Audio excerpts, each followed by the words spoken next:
Hola, bienvenidos a nuestro Expreso Financiero, un espacio en donde hablamos de todo lo que tienes que saber para empezar la semana. Y bueno, esta semana empezamos con el tema global, porque definitivamente se acabó el mundial y tuvimos varios aprendizajes.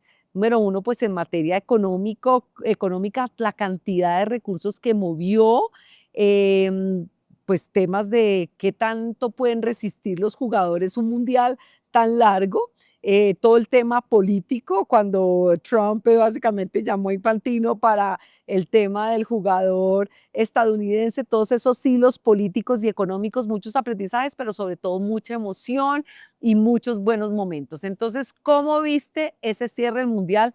¿Te esperabas que España ganara o le ibas a Argentina? ¿Cómo lo viste? No, para mí mi expectativa era que España ganara, sí, o sea, el equipo se veía sólido, sí. De pronto no me gusta su fútbol, prefiero un fútbol un poco más directo, sí, pero su estrategia les funcionó muy bien contra Argentina, sí, fue un muy buen partido y al final se ganaron la Copa del Mundo. Bueno, ¿y cómo viste el partido del sábado? Ese sí fue la locura, ¿no? El de, pues ese Uy, partido ese de estuvo Francia-Inglaterra fue como, bueno, impresionante.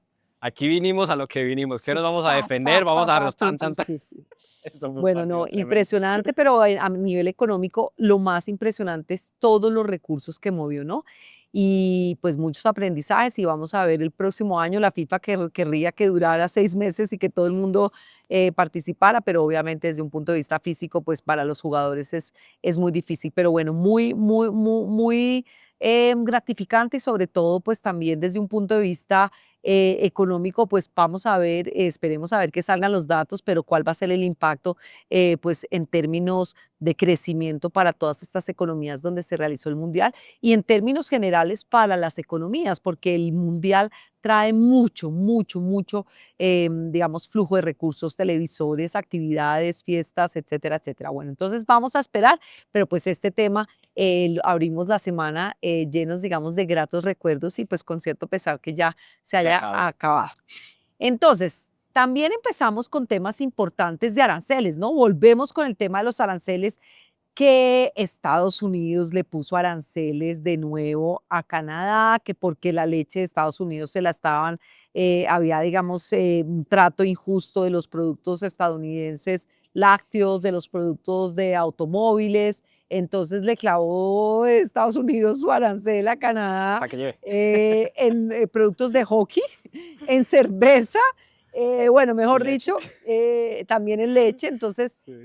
obviamente la preocupación, pues no es solamente, sabemos que es un tema de negociación y que Canadá está dispuesta a negociar y que seguramente como en todos los aranceles van a terminar, digamos, en un punto, pues digamos, más central, pero pues también son las implicaciones sobre la inflación porque Estados Unidos es el principal, o sea, Canadá es el principal socio de Estados Unidos y lo que pase con los precios entre las dos naciones impacta la inflación y sobre todo en un entorno donde hemos tenido un buen dato de inflación en Estados Unidos, ¿no? ¿Cómo estás viendo ese dato de inflación y qué implicaciones pues podría tener este tema arancelario para la inflación de Estados Unidos? Sí, bueno, la verdad es que estuvo debajo de lo esperado. Sí, se esperaba un dato un poco más alto. Veníamos con estas preocupaciones de que si la inflación continuaba subiendo, la Reserva Federal tendría que poner una política mucho más agresiva. Y estos aranceles preocupan un poco, pero también cuando se mira ese desglose de en qué se pusieron esos aranceles son en productos que de pronto no terminan teniendo tanto impacto directo en en los productos que al final busca el consumidor y podría verse una inflación, digamos, suave, una inflación no tan fuerte, no un crecimiento tan elevado, pero también hay otros elementos que preocupan, igual durante esta semana, lo que vimos con el tema del estrecho de Hormuz, generando nuevamente preocupaciones de presión en el alza del precio del petróleo. Por ahora nos mantenemos en un rango de $83, $85 se estaba moviendo el día de hoy, pero es probable que veamos un movimiento más fuerte si esto continúa. El problema de esto es que esto se continúa trasladando después a inflación en Estados Unidos y ellos también hicieron excepciones. No fue como antes de no, arancel a todo, pum, se fue. Sino que aquí dijeron, bueno, no nos podemos dar el lujo de arriesgarnos a un efecto de que se traslade este arancel al consumidor final, generando un efecto inflacionario. Entonces, cosas como energía, cosas como fertilizantes derivados del petróleo, están exentos de estas subidas arancelarias. De acuerdo, y tú tocaste un tema, el estrecho de Hormuz, y de hecho esta semana salió Goldman Sachs a decir que si la situación entre Irán y Estados Unidos seguía, pues como estaba el precio del petróleo, podía subir a $120 el barril. Y ese sí es un factor que preocupa más allá de los aranceles, porque finalmente el impacto no es solamente para la inflación en Estados Unidos, sino en el mundo entero. ¿Tú qué opinas al respecto? ¿Es un nuevo conato previo a la negociación? Porque ya llevamos pues prácticamente todo un semestre y un que sí, que no, y ya estábamos pues viendo la luz al final del estrecho y otra vez volvimos en esta situación. ¿Tú crees que va a ser un tema que ya se volvió estructural y que va a ser como el conflicto de Ucrania y Rusia que nunca acabó y que finalmente sí tuvo un impacto inmediato en todo este tema de fertilizantes, en la urea, bueno, en fin, en el gas, pero pues finalmente ya se estabilizó, se le buscó, digamos, la salida, se buscaron otros, digamos, mercados que reemplazan los que se pierden con la guerra. No sé, digamos que yo no lo tengo claro, seguramente tú tampoco lo tienes claro, pero pues los mercados tal vez lo que te preguntaría es, ¿le están dando la importancia o ya cada vez el tema empieza a ser menos importante y como que el foco empieza a ser en otros factores? Pues, en el momento en que yo vi la noticia de Goldman, al principio dije: "¿Será un error de typo?", tal vez, porque claro, $120 es bastante, pero teniendo en cuenta el escenario en donde estamos, un escenario donde se viene, por ejemplo, para Colombia, fenómeno del Niño, donde estamos viendo un verano bastante fuerte en la Unión Europea, donde cuando esto ocurre y la malla eléctrica no da abastecimiento, lo que hacen es prender centrales térmicas. Entonces, tenemos una oferta corta de petróleo debido al conflicto a través del estrecho de Hormuz, pero al mismo tiempo una subida en la demanda energética. Entonces, Goma lo que está diciendo es, con todo este fenómeno climático, con este tema de conflicto, aunque va a ser, digamos, una nueva normalidad, ¿sí? Vamos a empezar a asumir como listo, va a haber conflicto acá, va a haber un tema, digamos, de un petróleo más costoso, de un gas más costoso. Lo que se va el choque importante va a ocurrir de aquí a cara al o este último trimestre. Es como la expectativa general. Yo creía que va a ser un efecto generalizado para todos. Vamos a tener una inflación un poco más alta hacia el cierre, impulsada por temas de costo de energía y fertilizantes. Perfecto. Entonces, un mensaje clave es, la inflación llegó para quedarse, si bien los datos recientes de la inflación en Estados Unidos han sido un poco benignos, porque finalmente pues hubo, digamos, una mejoría en temas digamos, de hidrocarburos, pues con el alto al fuego temporal, pues finalmente las presiones van a estar y pues no solamente van a ser presiones para el mundo desarrollado, sino también esas presiones las estamos viendo aquí en el mundo emergente y particularmente en Colombia vemos que efectivamente la inflación pues es un tema que nos va a seguir acompañando.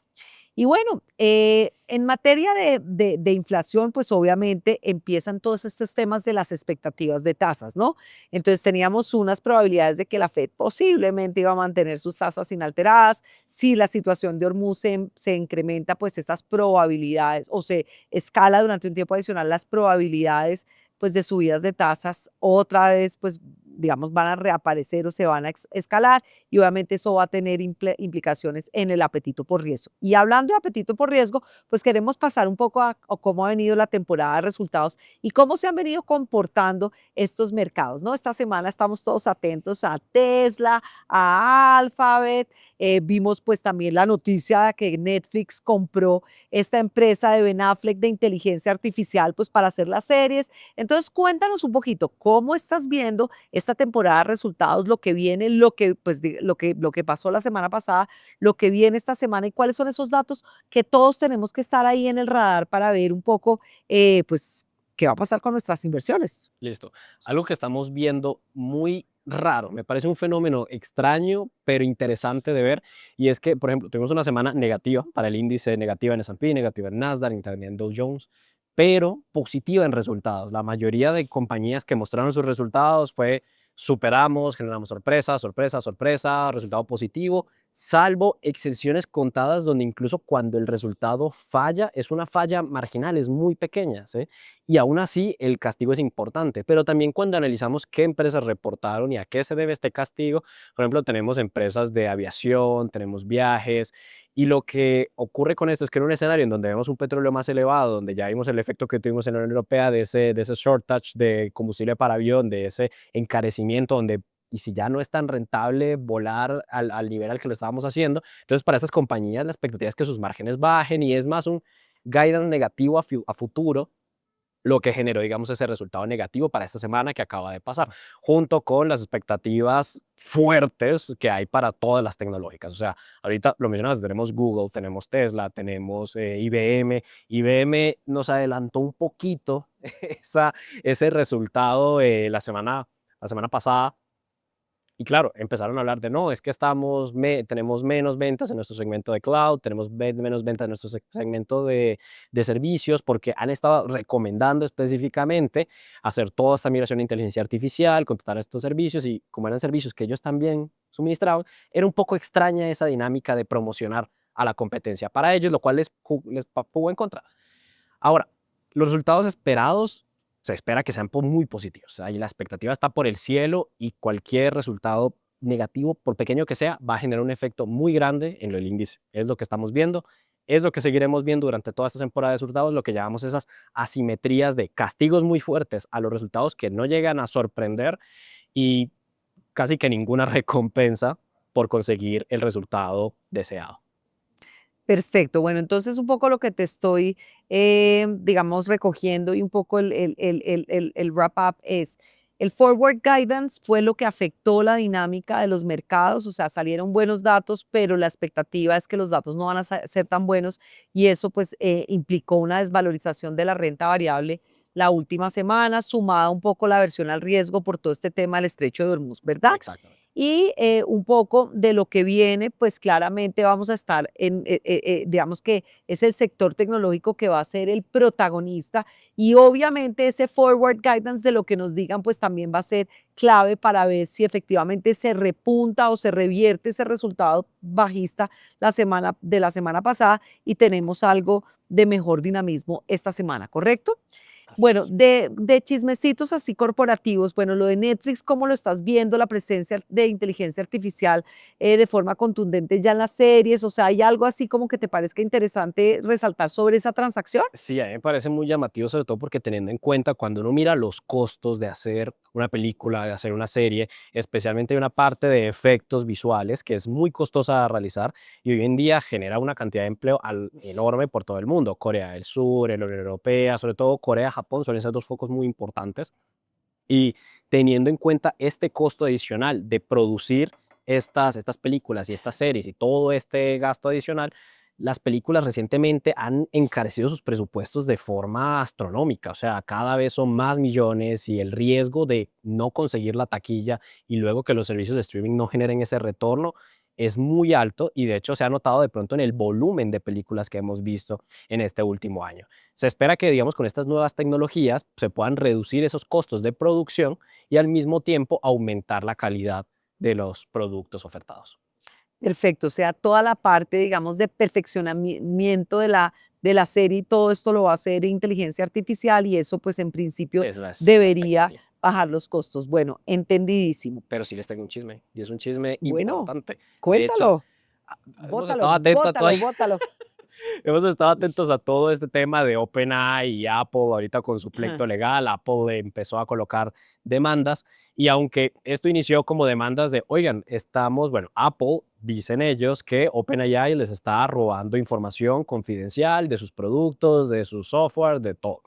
OpenAI dijo, yo no tengo nada que ver, eso es mentira, ¿sí? No, no, no. Pero según lo que ha anunciado Apple, ellos han hablado de cómo OpenAI está con cierta estrategia de forma sistemática, buscando reclutar trabajadores de Apple y incentivando, según ellos, ¿sí?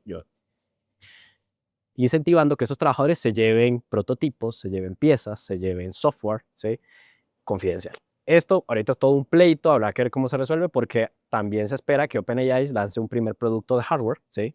Y llama un poco la atención como de, huele sospechoso, sin señalar a nadie. Ok, y entonces, bueno, ya para ir cerrando este tema global, finalmente, ¿qué le dirías? O sea, si yo te digo, Esteban, bueno, está mucha jugada corporativa, está mucho, pues, factor de incertidumbre frente a lo que pase a las tasas, la inflación, pues, va a seguir generando ciertas presiones. ¿Dónde meto mi platica? ¿Dónde ves valor? donde podrían generarse, digamos, buenos retornos para un inversionista que esté enfocado de golpe en acciones internacionales. Listo. Para alguien que quiera acciones internacionales, yo buscaría, por ejemplo, particular, bancos, Unión Europea, un sector sólido, está mejorando el panorama económico para la Unión Europea. Ahorita, si se rescala el conflicto, podría ser un tanto, digamos, negativo, pero bajo esa premisa de que esto va a ser más un tema de fondo y no tanto como la coyuntura principal. Siento que la Unión Europea puede ser una región bastante interesante, especialmente un segmento de bancos dentro de Estados Unidos.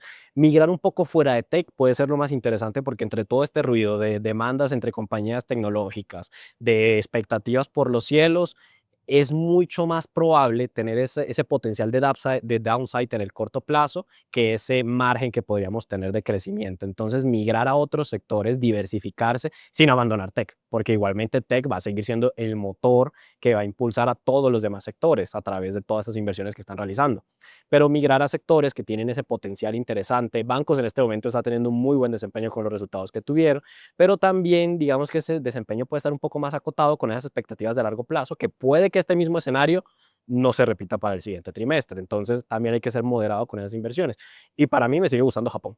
Japón es verdad que ha tenido, digamos, cierta pérdida en ese carry trade debido a esa devaluación del yen, pero esto al mismo tiempo ha beneficiado a esas compañías exportadoras que se encuentran en la cadena de suministro de inteligencia artificial y que probablemente sean de las últimas en verse afectadas por todo este ruido generado por ese producto final desde el software, desde la monetización y simplemente desde nosotros suministramos la materia prima para hacer chips. Súper claro, un poco el mensaje tal vez que yo también pues, ratificaría es la diversificación es clave. Tecnología obviamente pues es pues un sector que hay que tener. Recordemos que en el mapa de la inteligencia artificial pues está no solamente pues el tema energético que soporta pues digamos que toda la megatendencia, el tema de infraestructura, infraestructura de almacenamiento, infraestructura pues en general.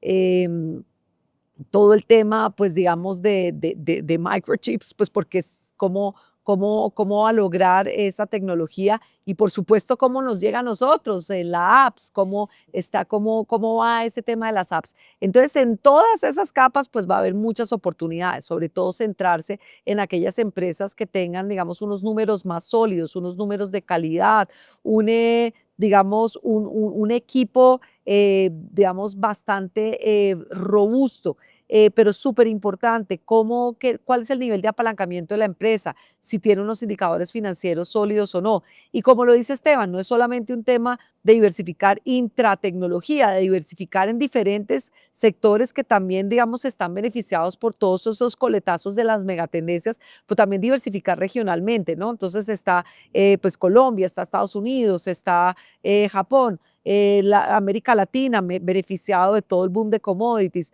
Estados Unidos, pues también con una economía relativamente resiliente, Japón también con una economía que viene beneficiada de todo ese coletazo de esa megatendencia de la inteligencia artificial. Entonces, importante yo creo que es el mensaje de en renta variable, pues hay que estar, pero por supuesto de una forma diversificada y buscando la calidad.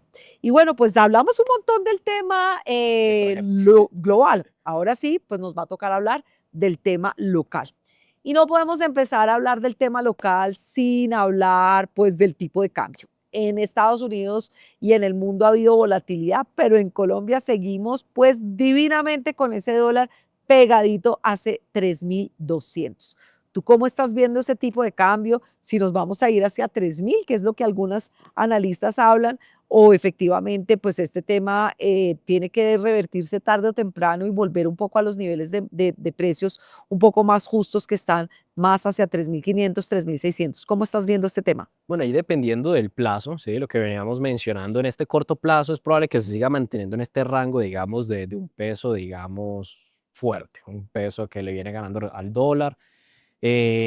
Viendo cómo se ha movido esa relación de tasas entre el Banco de la República y entre la Reserva Federal, si lo que tenemos es un escenario donde puede que el Banco de la República siga subiendo tasas durante lo que queda de año y una Reserva Federal que puede que no lo haga por una inflación más controlada, vemos un interés para invertir, digamos, dentro de Colombia. Eso haría más atractivo al peso colombiano y le daría fuerza en este corto plazo.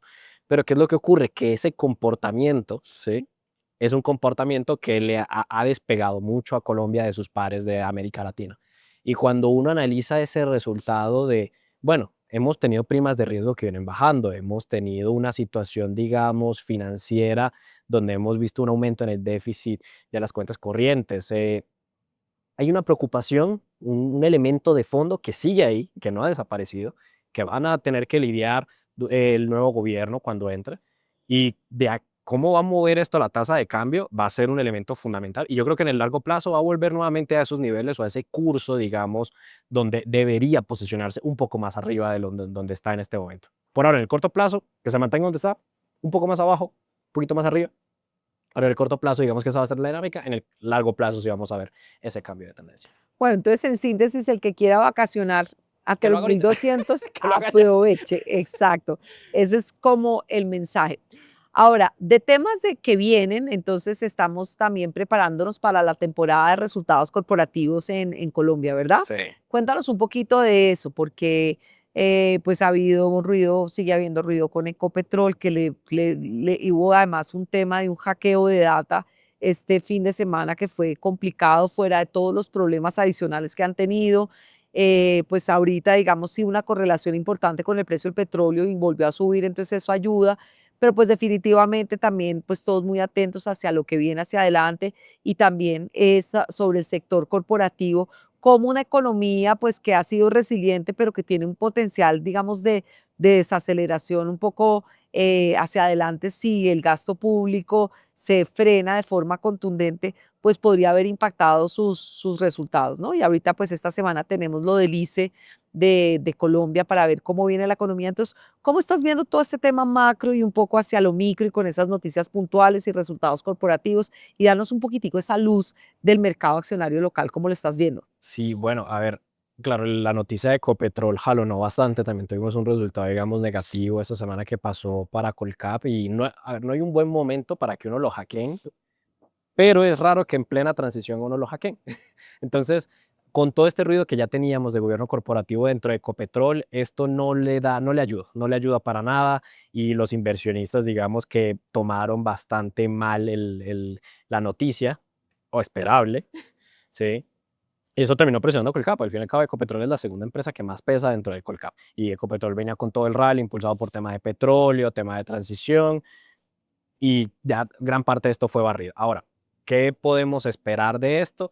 Unos resultados, digamos, para Colombia, Grupo Cibes, unos resultados relativamente sólidos. Ahora hay que ver cómo termina evolucionando, ¿sí?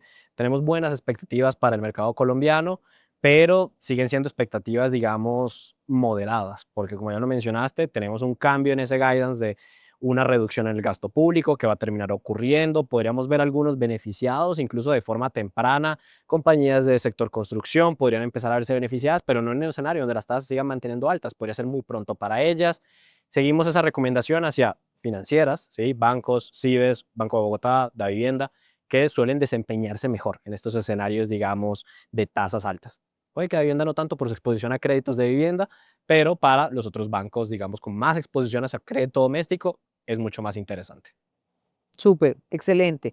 Entonces, bueno, pues muy atentos a los resultados, pero un poco lo que estoy leyéndote entre línea es que hay oportunidades de valor, digamos que la confianza está alta para la economía colombiana y Sí. en esa confianza pues también se ve por los CIEs de Colombia, ¿no? Estamos en los niveles mínimos de los últimos 5 años de Credit Default Swap, estamos en niveles equiparables a cuando teníamos grado de inversión, entonces pues definitivamente los mercados internacionales están viendo con buenos ojos a Colombia y un poco pues los mensajes de las calificadoras frente al sector financiero pues siguen siendo relativamente favorables. Entonces tal vez lo que yo estoy leyendo entre líneas que estás viendo valor, obviamente hay que estar muy atentos a cómo salen esos resultados y la volatilidad, así como está pues digamos inmersa en los mercados globales, va a estar inmersa en los mercados locales, pero pues también digamos tener algo de exposición en el mercado local pues hace sentido de cara a un ciclo económico que puede ser interesante para la economía colombiana, ¿verdad? Total.